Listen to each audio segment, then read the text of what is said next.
ಮೋದಿಯ ತಂತ್ರ ಏನು? ಮೋದಿ ಕೇರಳದಲ್ಲಿ ಕಾಂಗ್ರೆಸ್ ಅನ್ನ ಬುಡಸಮೇತ ಕಿತ್ತು ಹಾಕಬೇಕು ಅನ್ನುವಂತಹ ದೃಷ್ಟಿಯಲ್ಲಿ ಈ ಕೆಲಸವನ್ನ ಮಾಡಿದ್ರ.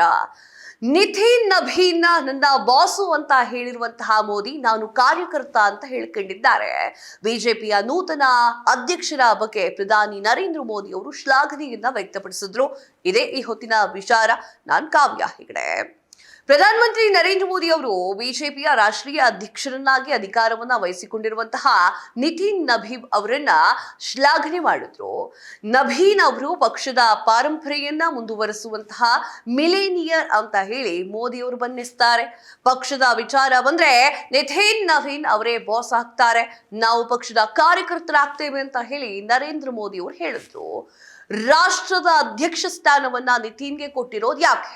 ಅದು ಕೂಡ 45 ವರ್ಷದ ವಯಸ್ಸಿರುವಂತಹ ಚಿಕ್ಕ ವಯಸ್ಸಿನವರಿಗೆ ಈ ಒಂದು ಜವಾಬ್ದಾರಿಯನ್ನ ಮೋದಿ ಕೊಟ್ಟಿದ್ ಯಾಕೆ ಅನ್ನುವಂಥದ್ದೇ ಪ್ರಶ್ನೆಯಾಗಿದೆ. ಪಕ್ಷದ ಕಾರ್ಯಕರ್ತರನ್ನ ಉದ್ದೇಶಿಸಿ ಮಾತನಾಡುವಂತಹ ಮೋದಿ ಅವರು ನವೀನ್ ಅವರಿಗೆ ವಹಿಸಿದಂತಹ ಎಲ್ಲಾ ಜವಾಬ್ದಾರಿಯನ್ನ ಯಶಸ್ವಿಯಾಗಿ ನಿರ್ವಹಿಸ್ತಾರೆ ಅಂತ ಹೇಳಿ ಹೊಗಳ್ತಾರೆ. ನಿತಿನ್ ಜಿ ಅವರು ಮಿಲೇನಿಯರ್. ಇಂದಿನ ಯುವಕರ ಭಾಷೆಯಲ್ಲಿ ಹೇಳುವುದಾದ್ರೆ ನಿತಿನ್ ಜಿ ಅವರು ಒಂದು ರೀತಿಯಲ್ಲಿ ಮಿಲೇನಿಯರ್. ಅವರು ಭಾರತದಲ್ಲಿ ಪ್ರಮುಖ ಆರ್ಥಿಕ ಮತ್ತು ಸಾಮಾಜಿಕ ಮತ್ತು ತಾಂತ್ರಿಕ ಬದಲಾವಣೆಗಳನ್ನ ಕಂಡ ಪೀಳಿಗೆಯವರಾಗಿರ್ತಾರೆ. ಬಾಲ್ಯದಲ್ಲಿ ರೇಡಿಯೋದಲ್ಲಿ ಮಾಹಿತಿ ಕೇಳಿ ಈಗ AI ಬಳಸುವಂತಹ ತಜ್ಞರು ಕೂಡ ಆಗಿರ್ತಾರೆ. ನಿತಿನ್ ಜಿ ಅವರಲ್ಲಿ ಯುವಕರ ಉತ್ಸಾಹ ಕೂಡ ಇದೆ, ಸಂಘಟನಾತ್ಮಕ ಕೆಲಸಗಳ ಅನುಭವವೂ ಕೂಡ ಇದೆ. ಇದು ನಮ್ಮ ಪಕ್ಷಕ್ಕೆ ಮತ್ತೊಬ್ಬ ಕಾರ್ಯಕರ್ತರಿಗೂ ಕೂಡ ಬಹಳ ಉಪಯೋಗವಾಗುತ್ತೆ ಅಂತ ಹೇಳಿ ನರೇಂದ್ರ ಮೋದಿ ಅವರು ಇಟ್ಟಿಟ್ಟುದ್ದ ಭಾಷಣವನ್ನು ಬಗೆತಾರೆ.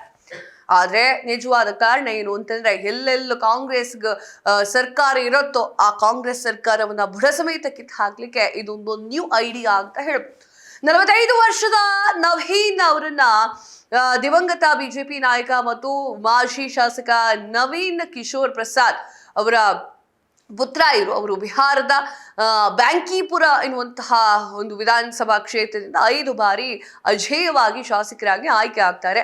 1981ರಿಂದ 1986 ನಡುವೆ ಜನಿಸಿದವರು ಮಿಲೇನಿಯರ್ ಎನ್ನುತ್ತಾರೆ. 1980ರಲ್ಲಿ ಜನಿಸಿದಂತಹ ನಿತಿನ್ ಅವರು ತಾಂತ್ರಿಕವಾಗಿ ಮಿಲೇನಿಯರ್ ಪೀಳಿಗೆ ಅಂಚಿನಲ್ಲಿ ಇದ್ದಾರೆ ಎನ್ನುವಂತಹ ಒಂದಿಷ್ಟು ವಿಚಾರಗಳನ್ನ ಶ್ಲಾಘಿಸ್ತಾರೆ. ಬಿಜೆಪಿ ಅಧ್ಯಕ್ಷರ ಜವಾಬ್ದಾರಿ ಕೇವಲ ಪಕ್ಷಕ್ಕೆ ಸೀಮಿತವಾಗಿರುವುದಿಲ್ಲ, ಎಲ್ಲರನ್ನೂ ಕೂಡ ಒಕ್ಕೂಡಿಸುವಂತಹ ಒಂದು NDA ಕೂಟವನ್ನ ಒಕ್ಕೂಡಿಸುವಂತಹ ಒಂದು ಜವಾಬ್ದಾರಿ ಇರುತ್ತೆ. ಪಕ್ಷವನ್ನ ಒಂದು ಕುಟುಂಬ ಅಂತ ಹೇಳಿ ಮೋದಿ ಅವರು ಕರೀತಾರೆ. ಬಿಜೆಪಿಯ ಹೊಸಬರಿಗೆ ವೇದಿಕೆ ಮಾಡಿಕೊಡುತ್ತೆ ಅನ್ನೋದನ್ನ ಮತ್ತೆ ಪ್ರೂವ್ ಮಾಡಿಕೊಡ್ತಾರೆ. ಬಿಜೆಪಿ ಒಂದು ಸಾಂಸ್ಕೃತಿಕ, ಬಿಜೆಪಿ ಒಂದು ಕುಟುಂಬ.